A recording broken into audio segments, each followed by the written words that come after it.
جب اللہ تعالیٰ نے قرآن میں فرقہ بنانے اور تفرقہ پھیلانے سے منع کیا ہے تو اس کے برعکس نبی علیہ السلام کی حدیث میری امت 73 فرقوں میں ہے، ایک جنت میں جائے گا. سوال یہ ہے کہ جو جنت میں جائے گا تو ایک فرقہ ہی ہے، کوئی فرقہ نہیں سرکار. کس نے اس میں فرقے کے لفظ دکھائے مجھے؟ نبی علیہ السلام نے فرمایا، ابو داؤد میں حدیث ہے، ترمذی والی سند کمزور ہے، ابو داؤد والی، کہ 72 فرقے جہنم میں جائیں گے اور ایک جنت میں جائے گا. ہیا الجماع، وہ جماع ہے یعنی جماعت امت کی. اور نبی علیہ السلام کی حدیث بخاری مسلم ہے کہ میری امت کا ایک گروہ حق پر قائم رہے گا. اس کو حضور نے فرقہ نہیں کہا، ٹیکنیکلی اسے فرقہ کہہ ہی نہیں سکتے آپ. فرقہ کا مطلب ہوتا ہے ٹوٹ کے الگ ہونا. اگر میں یہ کہوں کہ جنتی فرقہ تو یہ تو خود میں نے اسے گالی دے دی، کیونکہ وہ ٹوٹ کے الگ ہوا ہے. جو ٹوٹ کے الگ ہو گیا تو وہ جہنم میں ہی جانا ہے. سمجھ آئیے آپ کو بات کی؟ فرق عربی میں کہتے ہیں ٹوٹ کے الگ ہونے کو. یعنی درخت ہے وہ اصل ہے، اس سے ٹوٹ کے جو بھی الگ ہوگا وہ فرق ہوگا. پتے جو ٹوٹ کے گرتے ہیں وہ بھی فرق ہو رہے ہیں، درخت اپنی جگہ پہ. تو حضور نے فرمایا امت 73 میں بٹ جائے گی. تو سٹارٹ کس سے ہوا؟ ایک سے. اس میں سے 72 نکلے. وہ ایک اپنی جگہ پہ ہے سرکار، صحابہ اہل بیت رسول اللہ صلی اللہ علیہ وآلہ وسلم. باقی ٹوٹ کے الگ ہو رہے ہیں. وہ سارے فرقے وہ ہیں جو الگ ہوئے، اصل اپنی جگہ پہ ہے. اب ایک پتا ٹوٹ کے الگ ہو جائے اور درخت کو کہے کہ تو مجھ سے ٹوٹ کے الگ ہوا ہے، وہ اونجی ہے جس طرح کوئی چھپکلی سمجھے کہ شتیر میں چکے ہیں. کسی بھیم کے نیچے اگر کوئی چھپکلی ہے تو اس نے چھت کا وزن نہیں اٹھایا ہوا، وہ تو خود بیچاری اس کے اوپر محتاج ہے. تو یہ تو خود سے لوگوں نے بنا لی بات. اور امام بخاری نے اس حدیث پہ باب باندھا ہے کہ میری امت کا ایک گروہ قیامت تک حق پر قائم رہے گا، کوئی نقصان پہنچانے والا انہیں نقصان نہیں پہنچا سکے گا. اس پہ امام بخاری نے اوپر ہیڈنگ میں لکھا ہے ہوا اہل العلم، اس سے مراد اہل علم ہے. عشق دے چلے نہیں، عقل والے. ہوا اہل العلم، جو علم والے ہیں. اور علم یعنی وہ علم پہ عمل کرنے والے اور ٹرو علم والے ہیں، فرقوں کا علم والے نہیں. تو یہ کیسے ہو سکتا ہے نبی علیہ السلام یہ حکم فرما دے کہ آپ نے فرقے بنانے ہیں؟ مسلم شریف میں حدیث ہے کہ قرب قیامت میں عورتیں ایسا لباس پہنیں گی گویا کہ ننگی نظر آئیں.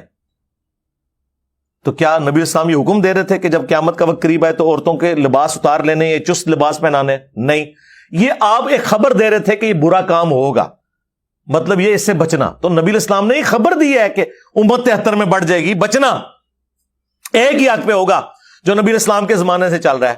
بریلوی نہیں سوری دیوبندی. اب بریلوی بات کریں گے تو دیوبندی کہیں گے وہ تو 1904 میں منزل اسلام بریلی کا مدرسہ بنا ہے.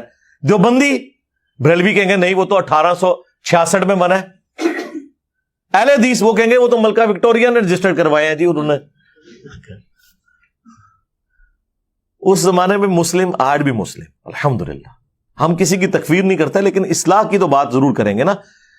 ملت ابیکم ابراہیم ہوا سماکم المسلمین، پیروی کرو ابراہیم کی ملت کی جنہوں نے تمہارا نام مسلم رکھا.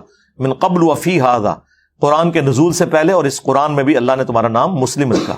یہاں پہ نام کے طور پر آیا ہے مسلم، صفت کے طور پہ نہیں. ویسے ہم کسی کو کہتے ہیں نا جی یہ جو آیت ہے وَلَا تَمُوتُنَّ إِلَّا وَأَنْتُمْ مُسْلِمُونَ، دیکھنا تمہیں موت نہ آئے مگر اس حال میں کہ تم مسلم مرنا.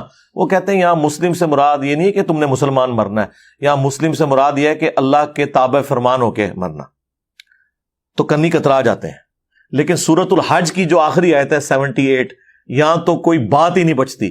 ملت ابیکم ابراہیم ہوا سماکم المسلمین، پیروی کرو اپنے باپ ابراہیم کی جنہوں نے تمہارا اسم سماکم، تمہیں نام دیا تھا مسلمین، من قبل، اس قرآن سے پہلے، وفی ھذا، اور اس کتاب میں ہم بھی تمہارا نام مسلم رکھ رہے ہیں. یہ کہہ رہے ہیں نہ ہم نے اللہ کی ماننی ہے نہ ابراہیم کی ماننی ہے.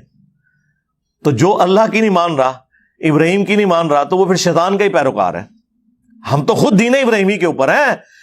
ہمیں حکم اللہ تعالیٰ نے دیا لقد کان لکم فی رسول اللہ اسوۃ حسنہ، تمہارے لیے رسول اللہ کی زندگی میں بہترین نمونہ ہے. اور قرآن میں رسول اللہ اور ان کے ساتھیوں کو کہا گیا آپ کے لیے ابراہیم کی زندگی میں بہترین نمونہ ہے.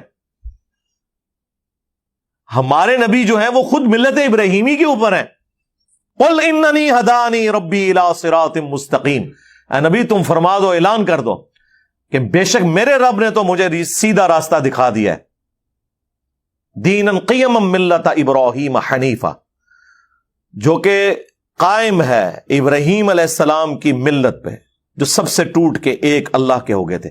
حنیفہ وما کان من المشرکین، اور وہ مشرک نہیں تھے.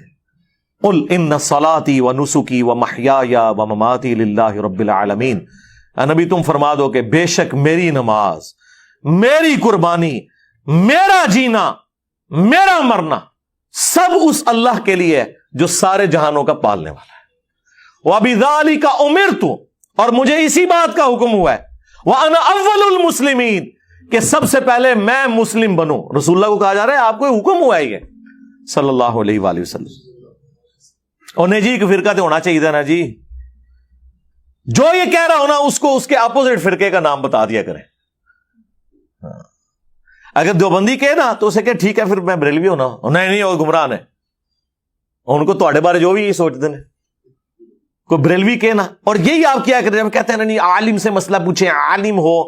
اگر یہ بریلوی کہہ رہے ہیں اسے کہیں جی بس آج کے بعد میں نے جو کچھ الیاس گھمن صاحب فرمائیں گے نا بس میں نے وہی ماننا. کہ گمراہ ہے جی، وہ گالی نہ کرو ان کو، تو جاہل ہو عالم تو انہوں کہہ رہے ہیں. اور اگر کوئی دیوبندی کہہ رہا ہو نا عالم سے پوچھ کے چلے، اسے کہ جی آج کے بعد میرے عالم جو ہے ڈاکٹر طاہر القادری ہیں جن کی کتابیں دنیا کی کئی یونیورسٹی میں پڑھائی جا رہے ہیں. عالم دی عین ہی مر جائے گی ہوتی، پھر چھڑ دو گمراہ. تو یہ چھوڑ دیں ان کو میرے بھائی. سرکار ان کے اندر تو وہ حوصلہ نہیں ہے جو دنیاوی ٹیچرز کے اندر ہے. میں نے کوئی بھی دنیا کا پروفیسر نہیں دیکھا کہ جسے آپ کتاب سے ریفرنس دیں اور آگے آپ کو کتے کی طرح پڑ جائے. شکریہ ہی آپ کا ادا کرے گا، کنفرنٹ نہیں کرے گا اس سے کہ یہ غلط لکھا ہے. وہ بات جو سینہ بسینہ میرے سینے سے جا رہی ہے وہ ٹھیک ہے، وہ کہے گا نہیں بک کو فالو کریں، مجھ سے غلطی ہوئی ہے. یہی ہے نا. میں نے بڑے بڑے ہارڈ لائنر قسم کے جو ٹیچرز تھے نا ہماری یونیورسٹی میں، کبھی ان کی بھی غلطی نکالی ہے نا تو انہوں نے ہمیشہ تھینک یو بولا ہے. مولوی کی غلطی نکالیں یہ کہتا ہے تھینک یو، کہنے کی بھی ضرورت نہیں ہے. ساتھ بیٹھے ہوئے چلے، آپ کو عالم سے بات کرنے کی تمیز نہیں، آپ ذرا کمرے میں تشریف لے آئیں. کمرے ہی نہیں جانا، تقریرا کر دو باہر ممبراں ہوتے، سوال پوچھو تے اندر سوال نہ جواب ہی تھے دیو نا سامنے جتنے بونگیاں ارشاد فرما کے گئے ہو. ہاں ہمیں بتاتے ہیں جی حضرت عمر سے بڑے مجمع میں لوگوں نے پوچھ لیا. آپ سے ہم کیوں نہ پوچھیں کہ 5 سال پہلے آپ ایک سائیکل کے اوپر اسلام آباد آئے تھے، آج آپ کے نیچے جو ہے وہ اتنی مہنگی گاڑیاں آ گئی ہیں اور تنخواہ آپ کی 25,000 ہے. 25,000 میں تو اس ڈرائیور کی تنخواہ اور فیول پورا نہیں ہوتا. کوئی سونے کا درخت لگایا ہوا ہے آپ نے. بس یہ پوچھ کے دیکھیں تو آپ کو عالم سے بات کرنے کی تمیز نہیں ہے. ان کے پاس یہ 1 ہی روپے تمیز نہیں ہے.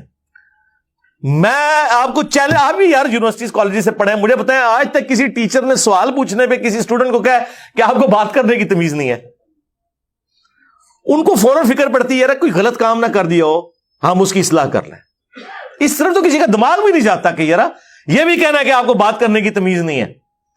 اس لیے کہ وہ پروفیسر، وہ ٹیچر سولوشن اینڈ پہ کھڑا ہوا ہے، یہ پرابلم اینڈ پہ کھڑے ہوئے ہیں. انہیں پتا ہے ہم 2 نمبری کر رہے ہیں. انہیں تو پتا ہے یار اگر مجھ سے غلطی ہوگی میں اپنی اصلاح کر لوں گا، اس میں کون سا ایسا مسئلہ ہے. اس لیے میں کہتا ہوں کہ دنیا میں جو علوم سکھائے جا رہے ہیں وہ بھی دینی علوم ہی ہے، سائنس کا علم بھی. قرآن اللہ کا قول ہے اور یہ کائنات اللہ کا فعل ہے. اللہ کے فعل کا علم حاصل کرنا یہ تو دین ہی ہے. لیکن ان میں آپ حوصلہ دیکھیں کہ کبھی آپ کے ساتھ کوئی شخص اس طرح کی 2 نمبری نہیں کرے گا کہ وہ اپنی کتابوں کے ساتھ غداری کر دے. آج تک کسی نے نہیں کہا کہ کسی فزکس کے پروفیسر نے سنا ہے کہ تھیوری آف ریلیٹیوٹی جو آئنسٹائن کی ہے نا ڈائریکٹ نہیں پڑھنی، آپ گمراہ ہو سکتے ہیں فزکس کی فیلڈ میں. سنیں جی کہتے آپ نے انگلش کے جو سپیلنگ ہے آکسفورڈ ڈکشنری سے نہیں پڑھنے، آپ گمراہ ہو سکتے ہیں. الٹا میری ماشاءاللہ ایک بچی کانوینٹ سے پڑھی ہے، اس نے ماشاءاللہ اس دفعہ ٹاپ بھی کیا ہے کانوینٹ میں میٹرک کے اندر. تو یقین کرے شروع سے ہی 5-6 سال کی بچی کو انہوں نے آکسفورڈ کی ڈکشنری لگا دی تھی کہ آپ ٹیچر کے اوپر ڈیپینڈنٹ نہ رہیں، اگر کوئی مسئلہ نہیں تو آپ نے ڈکشنری دیکھا. وہ بچے شروع سے ہی خود ڈکشنری سے دیکھ کے سب کچھ حاصل کرتے ہیں. ادھر تو کوئی نہیں کہ ڈائریکٹ قرآن حدیث پڑھو گے تو گمراہ ہو جاؤ گے. حالانکہ قرآن و حدیث کا علم ہر انسان کی ضرورت ہے. انگلش سیکھنا ہر بندے کی ضرورت بھی نہیں. ڈاکٹر انجینئر بننا ہر بندے کی ضرورت بھی نہیں. جو چیز ہر بندے کی ضرورت ہے، علم دین حاصل کرنا ہر مسلمان کے اوپر جو فرض ہے، اس کے لیے آپ کہہ رہے ہیں ڈائریکٹ نہ پڑھیں. خود یہ پڑھے ہوئے نہیں ہیں اور کسی کو پڑھنے نہیں دیتے. اس پہ کافی باتیں ہو سکتی ہیں. میری ایک ویڈیو ہے بلعام بن باورا، ایک یہودی عالم تھا جو گمراہ ہو گیا تھا انہی چکروں کی وجہ سے. اس کے اوپر میں نے تفصیلی ویڈیو ریکارڈ کروائی.